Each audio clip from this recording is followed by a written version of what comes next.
On va poursuivre la journée avec la deuxième conférence de la matinée, s'il vous plaît.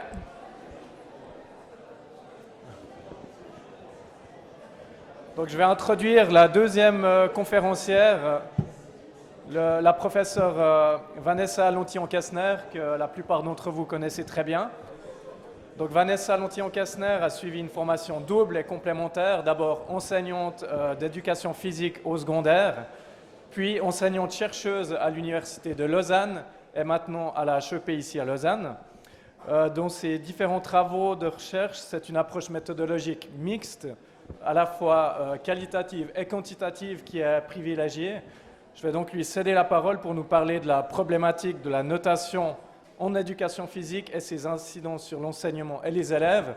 Je précise que toutes les inscriptions payantes, vous avez normalement dans votre dossier reçu un exemplaire de son ouvrage, l'ouvrage NOTEPS, Noté en éducation physique, qu'elle va vous présenter lors de cette conférence. Bonjour à tous. Je pense que cette fois-ci, au niveau du micro, c'est mieux que tout à l'heure.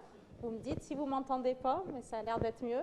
Je dois juste faire une petite annonce pour mon collègue Jacques Méard. Au niveau des peers, la présentation de Denis Pasco était sur l'intérêt en situation, et puis Jacques recherche des étudiants pour participer l'année prochaine aux peers en Belgique avec Cédric Roux, qui sera également sur l'intérêt en situation. Donc voilà, il m'a demandé de passer ce petit message, et puis pour les étudiants volontaires, je vous prie d'aller voir directement Jacques.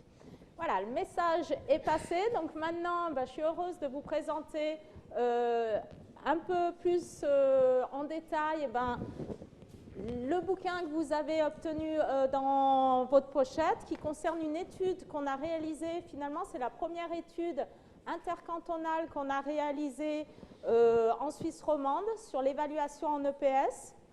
Il faut savoir que cette étude, elle a été réalisée en partenariat avec 3 haute école. Il y a la haute école pédagogique du canton de Vaud, donc nous, il y a l'IUFE de l'Université de Genève, et puis il y a la HEP de Béjune. Donc c'était vraiment une recherche comparative entre les 3 cantons, et puis je vais présenter les éléments du contexte pour que vous compreniez mieux pourquoi on a mis en place cette étude. J'aimerais juste souligner que cette étude, elle a été mise en place grâce à des financements externes. On avait obtenu des financements de BASPO, à l'Office fédéral du sport, et puis des financements du service de l'éducation physique du canton de Vaud qui est représenté ici, et je les remercie. Alors, ma présentation, voilà, je vais définir un peu le contexte pour ceux qui ne connaissent pas trop le contexte suisse, mais je vais aller assez rapidement. Après, je vais présenter l'évaluation sommative en milieu scolaire et puis plus particulièrement en EPS. Et puis après, je rentrerai sur l'étude qu'on avait nommée l'étude NOTEPS, Notes en éducation physique. Et puis, il y a 3 points que je vais un peu plus détailler. Tous les résultats qu'on a eus sur l'enseignant et son enseignement, des résultats en lien avec l'élève et les variables associées à l'apprentissage. Et puis le 3e point que je vais aborder, c'est l'effet de l'évaluation sommative finalement sur la reconnaissance de l'éducation physique en milieu scolaire. Alors, le contexte d'étude, finalement, la Suisse, c'est un petit pays, mais c'est très diversifié. Vous voyez, on a 26 cantons et puis 4 langues officielles. Et puis, notre étude s'est focalisée sur certains cantons de la partie francophone. Donc, si vous regardez cette partie francophone, on a comparé ce qui se passait en éducation physique dans 3 cantons. Le canton du Genève, le canton de Vaud et puis le canton du Jura. Par rapport au système éducatif en Suisse, il faut savoir que depuis 2009, il y a eu une harmonisation du système scolaire en Suisse. Donc, le découpage scolaire est identique dans les 3 cantons dans lesquels on a mené l'étude. Il faut savoir qu'avant cet accord Armos, avant 2009, les découpages scolaires étaient différents en fonction des cantons. Mais quand on a mené l'étude, l'école obligatoire était découpée de la même manière.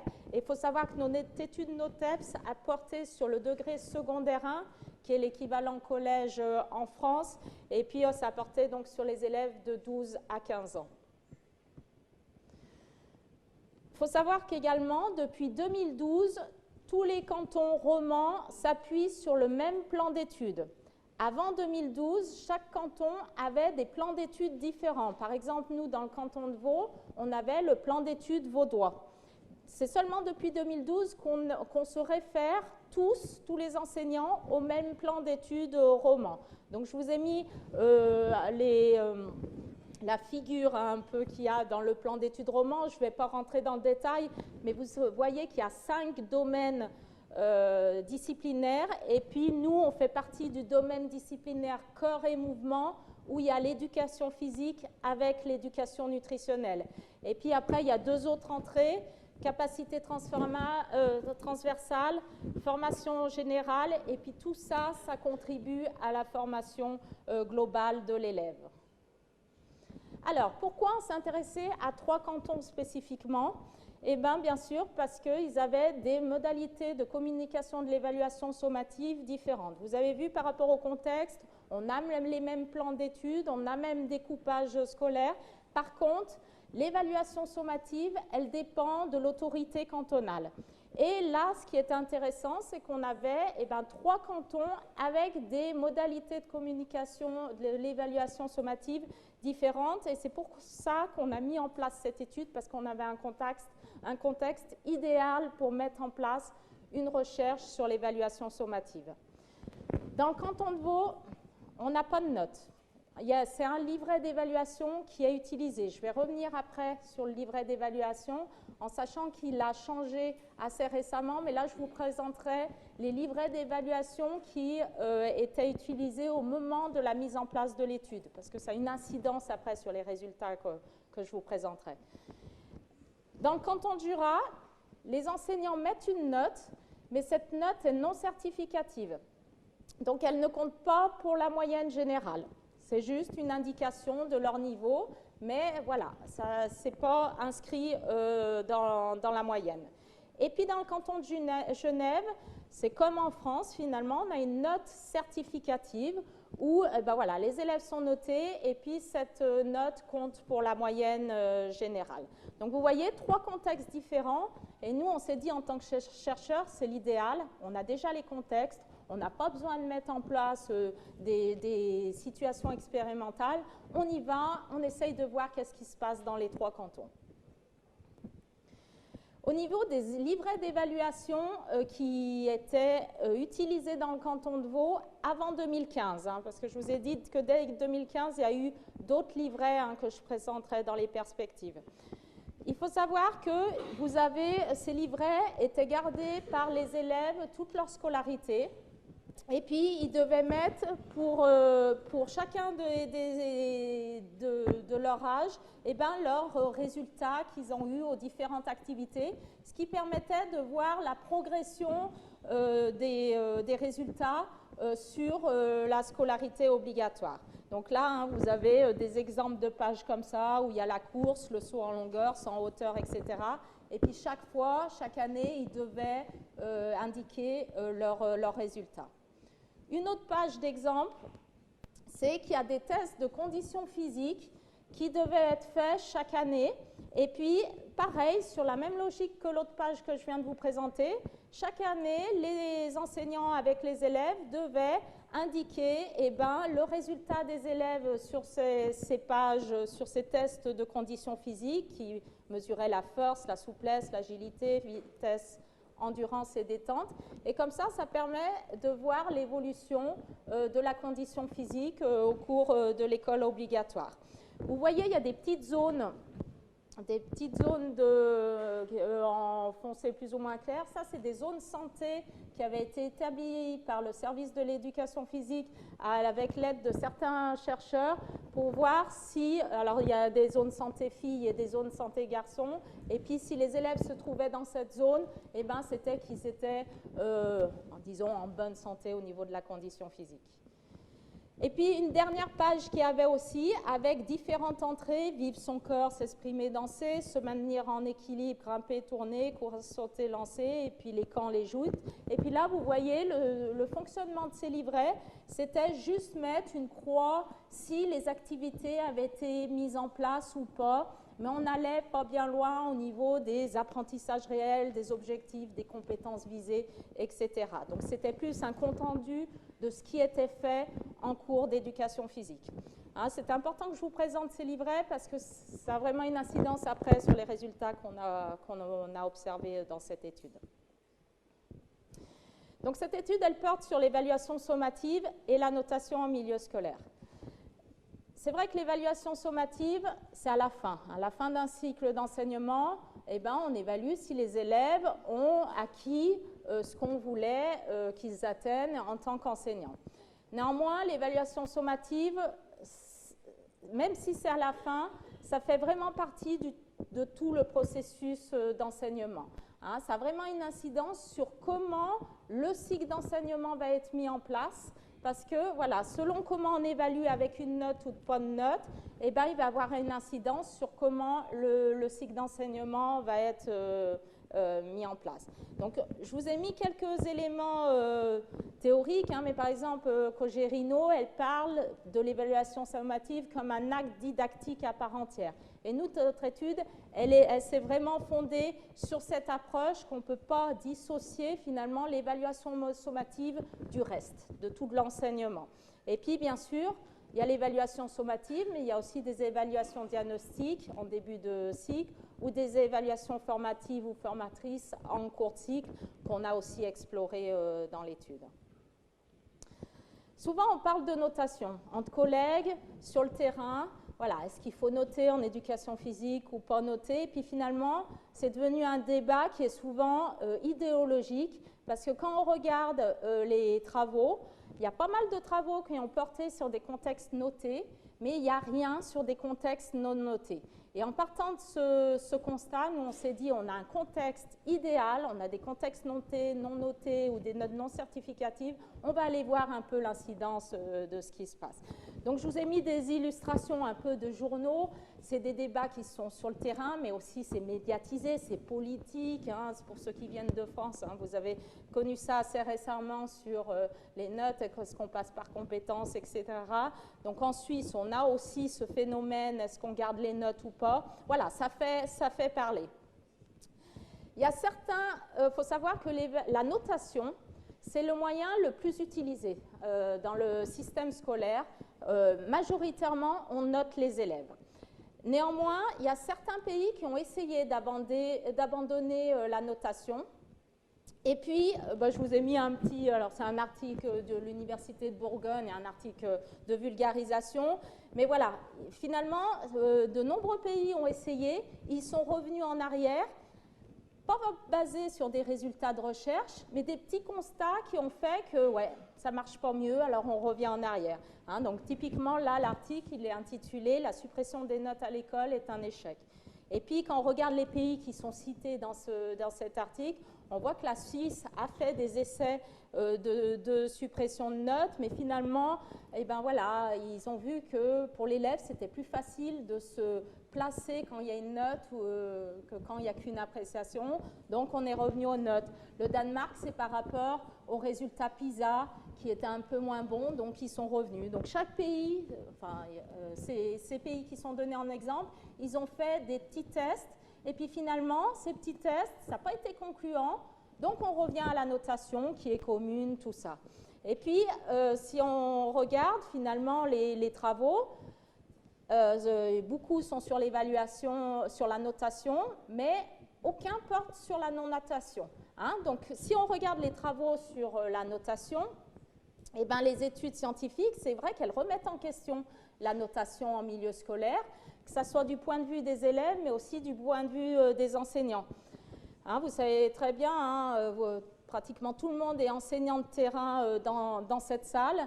Vous savez très bien comment c'est difficile de mettre une note et de rester objectif et équitable quand on évalue des élèves, parce qu'il y a plein d'autres facteurs qui influencent. Hein, souvent, enfin, dans la littérature scientifique, on parle d'arrangement évaluatif en fonction de comment il se comporte en classe, etc.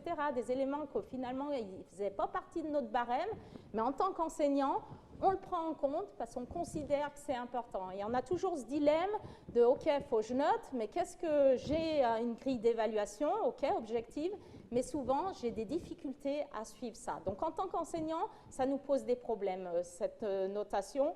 Et puis, il faut savoir que c'est coûteux en temps et en énergie.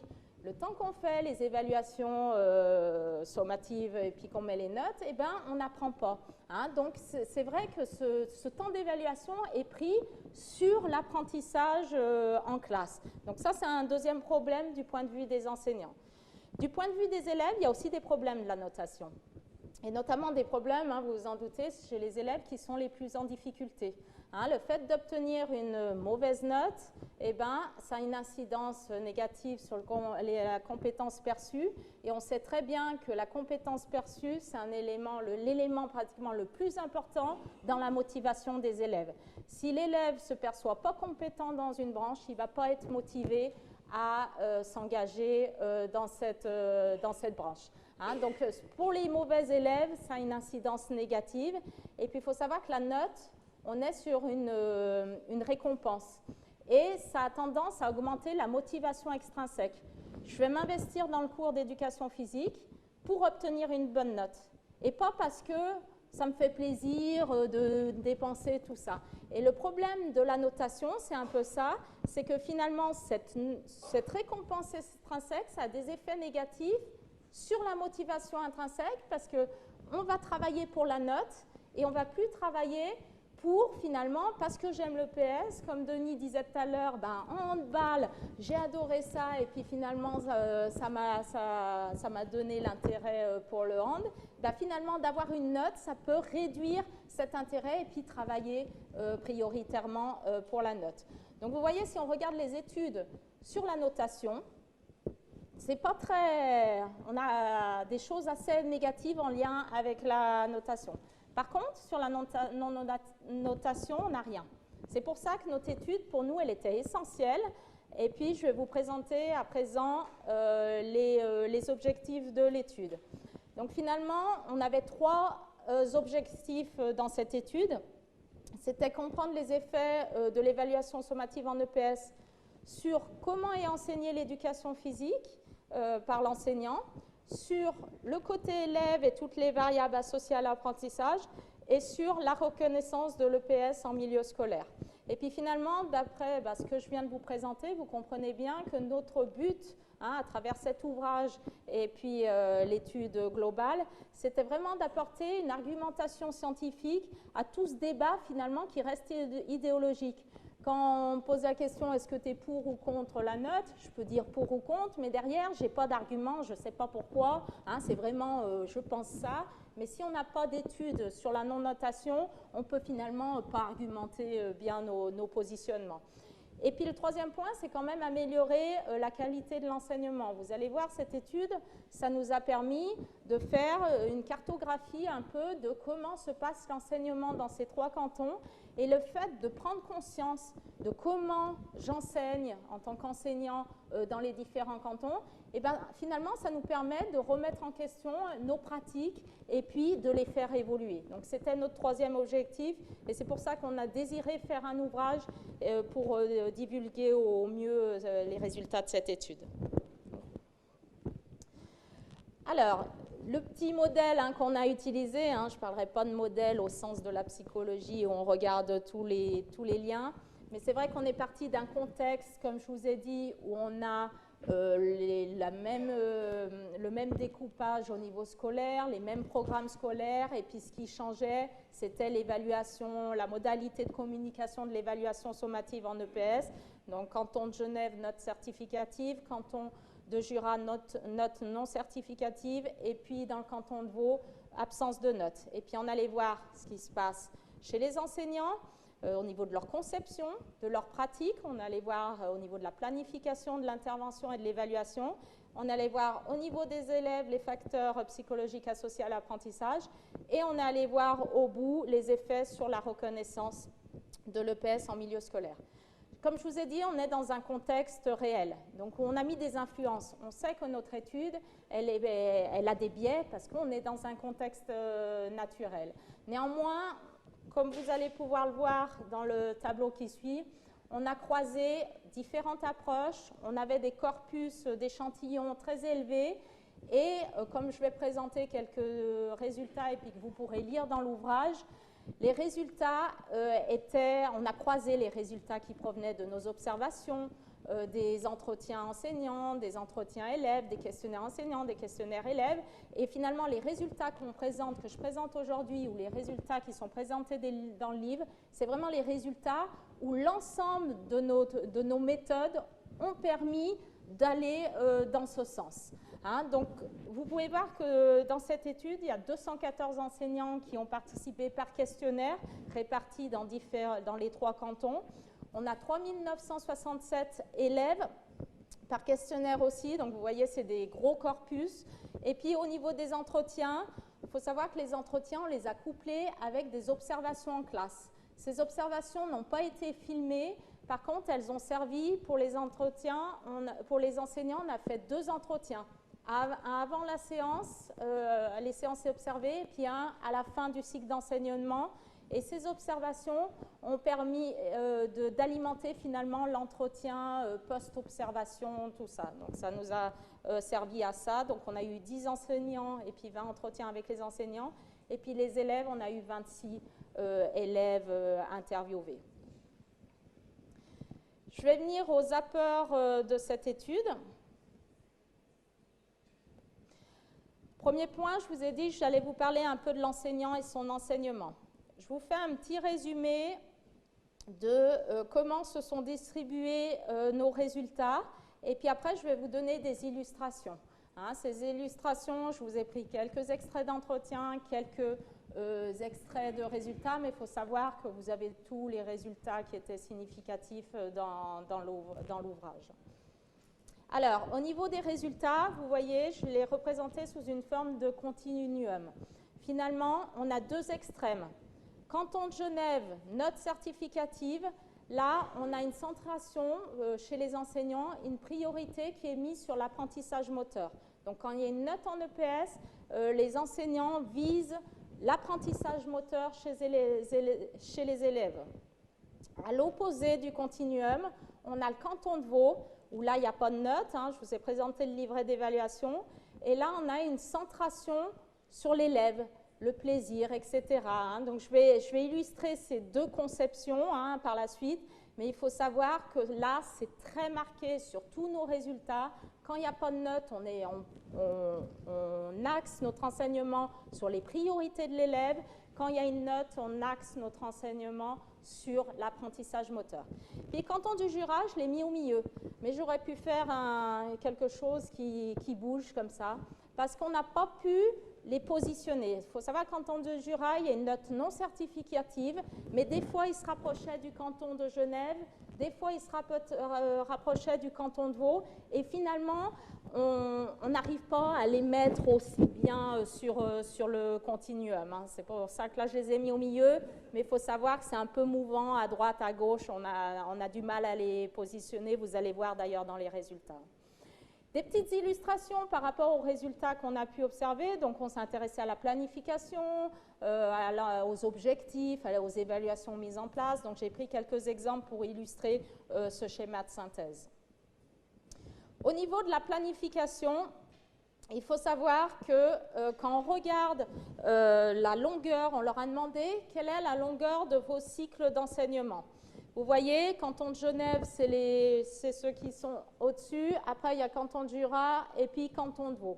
Vous voyez que les cantons de Genève, la longueur des cycles, elle est entre 7 et 16 périodes par rapport à l'échelle qu'on avait proposée.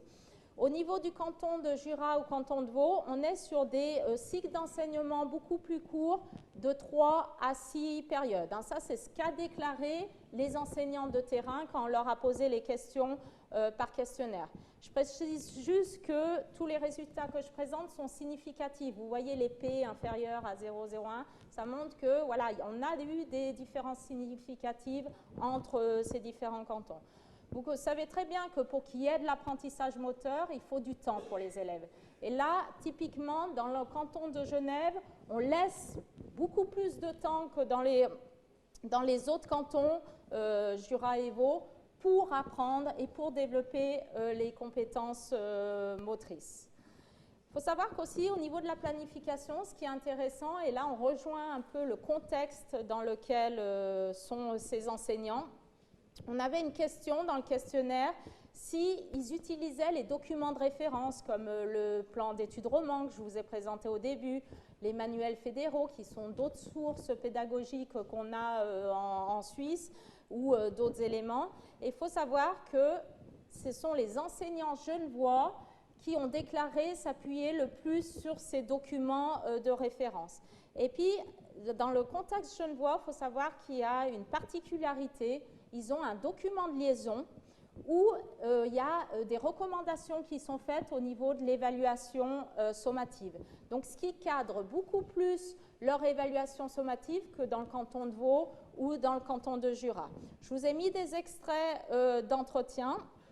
Par exemple, Olivier, un enseignant genevois, il dit « Alors bon, c'est un petit peu institutionnellement où l'on doit faire 4 activités qui sont effectivement imposées dans le document de liaison dans chaque degré. » Donc, on a essayé de découper les activités de manière à ce qu'il puisse y avoir à peu près le même nombre de séances pour chaque activité. Voilà des déclarations types qu'on a pu avoir chez les enseignants genevois. Hein, il y en a plein d'autres, mais j'ai mis juste des illustrations.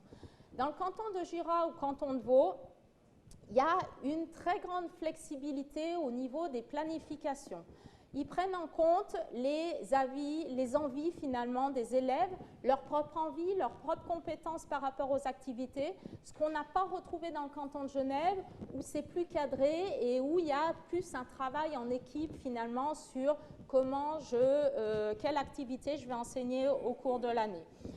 On vous a mis un exemple d'Edith qui est une enseignante jurassienne. Alors c'est plus moi qui juge ce temps. J'ai le sentiment que 5 leçons, c'est ni trop long ni trop court. De temps en temps, j'écoute aussi leur envie en parlant des élèves. Et si je sens vraiment que quelque chose les démotive, j'adapte un petit peu. Hein, vous voyez le genre de discours, qu'on n'est pas sur une planification cadrée dès le début. On commence comme ça, et puis si jamais il y a des adaptations à faire, on peut les faire. Hein, ce qui n'est pas le cas dans le canton de Genève, où il y a une note certificative.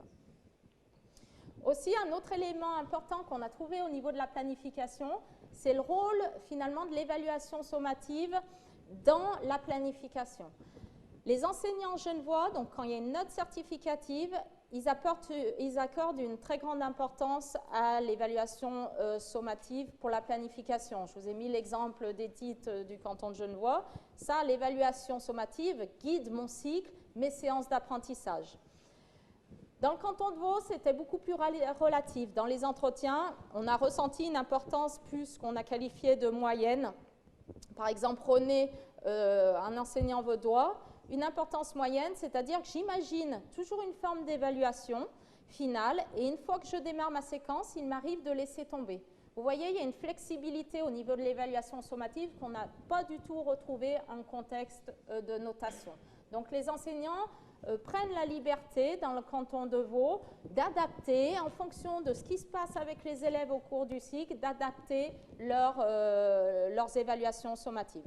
Et puis comme je vous ai dit tout à l'heure sur mon schéma synthèse, dans le canton de Jura, où on est sur une note non certificative, des fois ça se rapprochait des discours des enseignants vaudois et puis d'autres fois des enseignants genevois, mais on n'arrive pas à les placer à ce niveau-là. Au niveau des objectifs de fin de cycle, on a posé des questions s'il définissait, l'enseignant, est-ce qu'il définit des objectifs de fin de cycle, et puis c'était des échelles de fréquence à jamais, à toujours. Et puis, on a vraiment obtenu des résultats significatifs au niveau des enseignants genevois qui ont une note certificative et ils déclarent, hein, on est toujours sur des déclarations, définir davantage les objectifs de fin de cycle et aussi ils déclarent, on leur posait la question s'ils annonçaient l'objectif à leurs élèves. Et ils déclaraient aussi annoncer aux élèves plus fréquemment les objectifs de fin de cycle comparés aux enseignants vaudois ou du Jura. Et puis, ce qui est intéressant, hein, là, je vous mets un exemple sur comment on a traité les données, mais on avait les mêmes questions dans le questionnaire enseignant et questionnaire élève, et vous voyez bien qu'ici, chez les élèves genevois, c'est aussi des différences significatives qui ont émergé, et les élèves genevois déclarent percevoir davantage les objectifs de fin de cycle. Alors, il y en a certains qui vont dire, vous êtes sur des déclarations, mais le fait qu'on ait croisé les différentes approches, ça nous permet finalement d'affirmer ce genre de résultats. Par entretien, ça va encore un peu plus loin et ça va encore dans ce sens. Quand on a interrogé les enseignants genevois dans un contexte de note certificative, ils étaient capables de citer leur objectif de fin de cycle et de manière précise. On vous a mis un exemple de Fabrice. Être capable d'amener le ballon en zone avant pour attaquer le terrain adverse en 1, 2 ou 3 passes.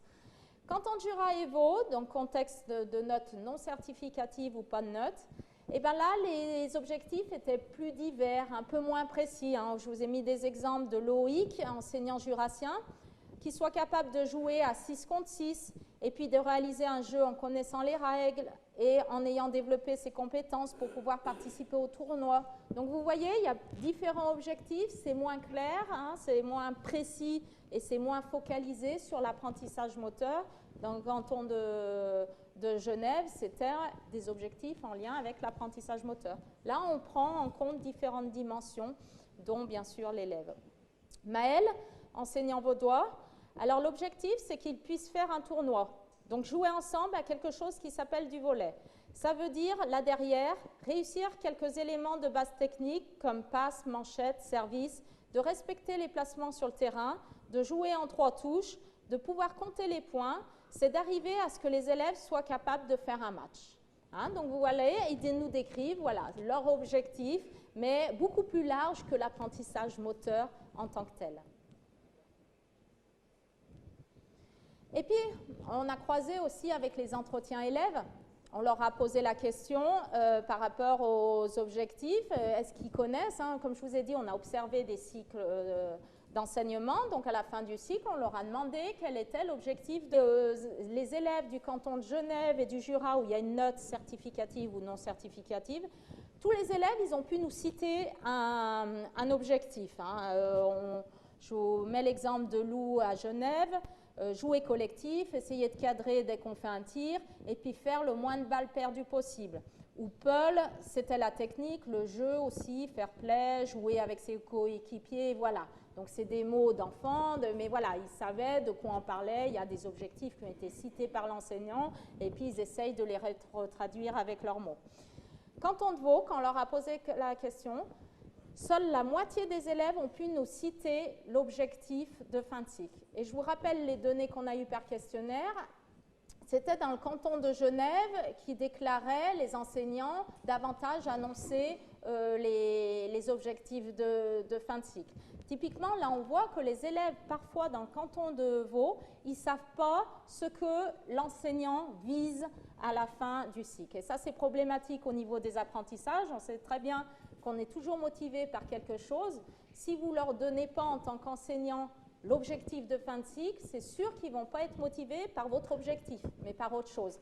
Hein, donc ça, c'est un résultat très intéressant et qui montre que voilà, les objectifs, il faut les annoncer pour que les élèves puissent aller dans le sens de l'enseignant. Je vous ai mis un exemple de leur élève vaudoise.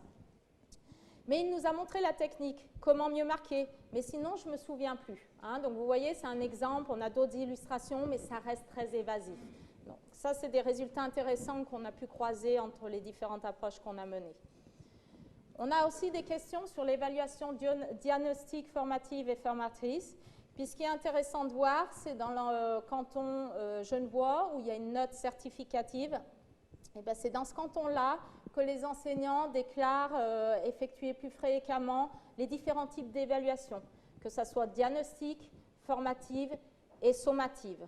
En fait, le fait qu'il n'y ait pas de notes dans le canton de Vaud, eh bien, des fois, certains enseignants ne font pas d'évaluation sommative.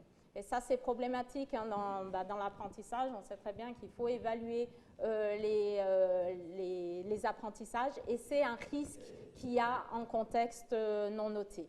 Par contre, quand il y a une note certificative, c'est une obligation, c'est dans les bulletins, tout ça, et puis ils doivent mettre leurs notes, donc ils sont plus tenus à faire des évaluations diagnostiques, formatives et sommatives. Donc ça a un effet également sur ces fréquences d'évaluation. Et puis vous voyez, j'ai encore croisé 1000 exemples du côté des élèves, et on a exactement les mêmes résultats du côté des élèves. Les élèves genevois qui déclarent percevoir davantage les évaluations diagnostiques, formatives et sommatives. Donc on a le regard des élèves, mais aussi des enseignants, et tout va dans le même sens. Donc on peut imaginer qu'effectivement sur le terrain, les évaluations sont plus fréquentes dans un contexte de notation. Et on connaît le rôle de ces différentes évaluations. Autre élément qui illustre cet enseignement et puis l'enseignant et puis ces conceptions d'enseignement, on a dans l'entretien un peu creusé des éléments sur qu'est-ce que vous priorisez dans vos enseignements, etc. Et puis dans le canton de Genève, on voit typiquement que tout tourne autour de l'apprentissage moteur comme une priorité. Et puis dans le canton de Vaud, où il n'y a pas de notes, l'apprentissage moteur est vraiment secondaire. Qu'est-ce qu'ils cherchent ces enseignants? Ces priorités sur la santé, le plaisir et le développement des compétences sociales. Donc vous voyez, le fait qu'il y ait une note ou pas de note, ça change les conceptions d'enseignement. Et finalement, là, on a plus une centration sur l'élève, sur ses besoins, qu'est-ce qu'il a besoin pour être en bonne santé. Et quand on a une note, finalement, on se focalise plus sur les savoirs scolaires, sur l'apprentissage moteur. Je vous ai mis l'exemple de Mathis, enseignant vaudois. Un des points les plus importants, c'est qu'ils arrivent en 11e en ayant envie de faire de l'activité physique. Dans cette idée-là, je dis que c'est important de leur faire voir plein de choses. Parce que si on leur fait voir plein de choses, ils pourront se dire « ça, j'aime pas ». Donc vous voyez, ils voient dans le futur, ils ne voient pas que le cours d'éducation physique. Maëlle, enseignant vaudois, qu'est-ce qui est le plus important pour toi?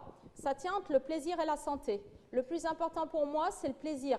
C'est ça qui va faire naître la motivation, qui va faire que les jeunes vont continuer à faire de l'activité physique en dehors de l'école. Vous voyez, les focus ne sont pas du tout les mêmes. Chez les enseignants genevois, ils nous parlaient de ce qui se passait en classe. Chez les enseignants vaudois, ils nous parlent de ce qui se passe après les cours d'éducation physique. Et comme... Je parle trop.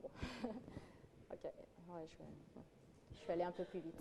Et dans le canton du Jura, c'est des avis divergents. Une question qu'on leur a posée en entretien, qu'est-ce qu'un bon enseignant? Dans les réponses des Genevois, dans un contexte certificatif, ils nous ont parlé de la qualité de la préparation des cours, des capacités d'adaptation de l'enseignant aux difficultés des élèves qu'ils rencontrent lors des tâches d'apprentissage. Par exemple, Jacques, enseignant genevois, c'est un enseignant qui a réfléchi sur ce qu'il allait enseigner, qui s'investit dans ce qu'il fait. Donc, dans sa préparation, il prépare des situations qui vont permettre aux élèves d'atteindre les objectifs qu'il a fixés, et puis il essaie de mettre en place des situations où il y a un échange avec les élèves, une discussion.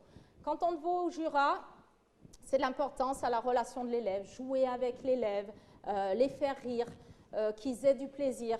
Par exemple, Mathis, moi je suis quelqu'un de très relationnel. J'adore le contact avec les élèves. Donc pour moi, un bon prof, c'est quelqu'un qui s'entend bien avec ses élèves, qui arrive à jouer avec, qui arrive à les faire rire, à les engager, à les motiver.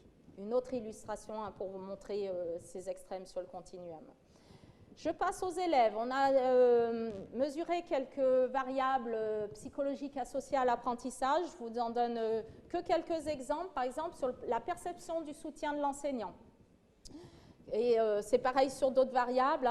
Là, je vous illustre avec la comparaison filles-garçons. On a fait les mêmes comparaisons pour les élèves sportifs, non sportifs. Et puis, on obtient exactement les mêmes graphiques et les mêmes différences significatives. Qu'est-ce qu'on observe? C'est que finalement, dans le canton de Vaud, où il n'y a pas de notes, il y a une plus grande équité entre les élèves les plus en réussite et les moins en réussite en éducation physique. Vous voyez, par exemple, sur la perception du soutien de l'enseignant, on voit bien qu'ici, on est au même niveau. Filles et garçons perçoivent le même soutien des enseignants. Par contre, dans le canton du Genève, vous voyez que les garçons se sentent beaucoup plus soutenus que les filles. Et comme je vous ai dit, on a les mêmes résultats sur les sportifs qui se sentent beaucoup plus soutenus que les non-sportifs dans un contexte de notation certificative. Il y a un souci d'équité dans l'évaluation dans le canton de Vaud. Je vous ai mis un extrait de Georges et qui est relié finalement à ces résultats sur le soutien. Pour moi, le plus important, c'est que les élèves aient un retour sur leur production. Ça leur permet de se situer par rapport à un progrès, se situer par rapport à des normes, jouer un petit peu sur les différents tableaux et ne pas stigmatiser toujours l'élève qui n'arrive pas. Mais peut-être aussi le réconforter par rapport à son niveau à lui, par rapport à sa maîtrise technique, sans faire de comparaison avec le reste de la classe. Pour que chaque élève ait à un moment une type d'évaluation qui lui correspond. On essaie de ne pas rester bloqué sur un type d'évaluation. Vous voyez la prise en compte de l'élève ici. Compétences perçues, exactement les mêmes résultats. Vous voyez les écarts dans le canton de Genève où il y a une note certificative, ils sont beaucoup plus marqués que dans le canton de Vaud ou Jura. Bien sûr, les garçons se sentent plus compétents au niveau sportif que les filles, mais les écarts sont beaucoup plus marqués en contexte noté. Je passe à la reconnaissance de l'éducation physique. On a posé la question aux élèves quelle valeur ils accordent finalement à l'éducation physique. Vous voyez qu'en contexte genevois, c'est un contexte qui répond le moins aux attentes des élèves. Donc lorsqu'on est dans un contexte de notation certificative, les élèves s'y retrouvent beaucoup moins, ils apprécient beaucoup mieux l'éducation physique dans les contextes de canton de Vaud où il n'y a pas de note ou canton de Jura où il y a une note certificative. Et puis, ce qui est intéressant, nous, on avait fait l'hypothèse que d'avoir une note, ça avait un effet positif sur la reconnaissance de l'enseignant en milieu scolaire. C'est un des arguments, finalement, de mettre une note en EPS. Un certain auteur prône ça. Et réellement, on a obtenu les résultats inverses. C'est-à-dire que les enseignants genevois, ils se sentent moins reconnus. Alors là, les différences sont seulement significatives avec les enseignants jurassiens, où il n'y a pas de note certificative, mais ils se sentent moins reconnus par les autres enseignants, que ce soit les enseignants des branches principales comme maths français ou des branches secondaires comme arts plastiques. Et finalement, nous, on avait fait l'hypothèse inverse. Donc, par exemple, Jacques, dans le conseil de classe, je pense qu'on est quand même considéré comme une sous-branche. Et le fait qu'il y ait une note, je sens Jonas qui veut, le fait qu'il y ait une note, finalement, ça augmente la comparaison avec les autres disciplines scolaires et donc ça réduit le sentiment de compétence. Donc ça, c'est un résultat intéressant. Et par contre, que ce soit dans le canton de Jura ou dans le canton de Vaud, là, nos enseignants, finalement, ils ont un autre rôle, ils se sentent reconnus pour ce qu'ils font, ils organisent des camps, ils font d'autres choses, et finalement, le sentiment de reconnaissance est beaucoup plus important. Je vous lis juste Maëlle, parce que le temps est passé. Pas un rôle important, mais un rôle intéressant, parlant du conseil de classe, parce qu'on voit les élèves quand même d'une autre façon, et puis notre avis est quand même souvent demandé pour savoir, et à la gym, comment ça se passe. Comme il n'y a pas de notes, c'est un contexte particulier, la relation à l'enseignant est différente et c'est intéressant pour les autres enseignants de voir comment l'élève se comporte dans ce contexte. Donc finalement, la note, elle légitime la place de l'EPS comme discipline scolaire. Ça, c'est des résultats intéressants qu'on a obtenus quand on a demandé aux élèves des éléments sur l'éducation physique. Et puis les effets de la note, on a pu voir que finalement, le fait qu'il y ait une note, ça renforce la légitimité de l'éducation physique en tant que discipline scolaire dans le milieu scolaire. L'exemple de Sébastien, non, mais c'est quand même 2 heures par semaine. À ce moment-là, on ne ferait pas d'EPS si cela ne comptait pas dans la moyenne générale. Et puis, je vous donne le canton de Vaud, où là, finalement, les élèves, lors des entretiens, certains élèves ont eu du mal à qualifier l'éducation physique comme une branche d'enseignement. Et là, ça nous a choqués en tant qu'enseignants et chercheurs dans ce domaine, où typiquement Ophélie nous a dit « mais parce que je trouve que c'est une branche, est-ce qu'on peut dire que c'est une branche ?» Alors Noah, bon, ben, on peut s'éclater. C'est comme si on était en dehors avec des amis. Donc, vous voyez l'effet pervers, hein, on sente sur les lèvres, mais finalement, après, ben, la place de l'EPS est limite remise en question. Hein. Donc, je vais conclure, parce que sinon, je vais me faire engueuler. Donc, voilà, cette étude, je n'ai pas envie de dire il faut une note, il ne faut pas de note. D'ailleurs, les résultats le montrent bien. On n'a pas des résultats qui disent la notation a des effets plus bénéfiques que d'autres. Il y a des effets bénéfiques d'un côté de mettre une note certificative. Il y a des effets bénéfiques de l'autre côté de ne pas avoir de note. Après, ce que montre cette étude, c'est que si on est dans un contexte noté ou non, eh ben, ce n'est pas le même métier. Ça a vraiment des incidences sur nos conceptions d'enseignement et c'est ce qui est intéressant dans cette étude et c'est pour ça que je vous conseille d'aller voir le livre. C'est en tant qu'enseignant, et ben voilà, de prendre conscience, moi, finalement, comment j'enseigne et puis se poser la question, qu'est-ce que je cherche? Quelles sont mes priorités en EPS? Et puis, qu'est-ce que je veux leur faire apprendre tout ça? Voilà, je vous remercie pour votre attention. Je m'arrête là.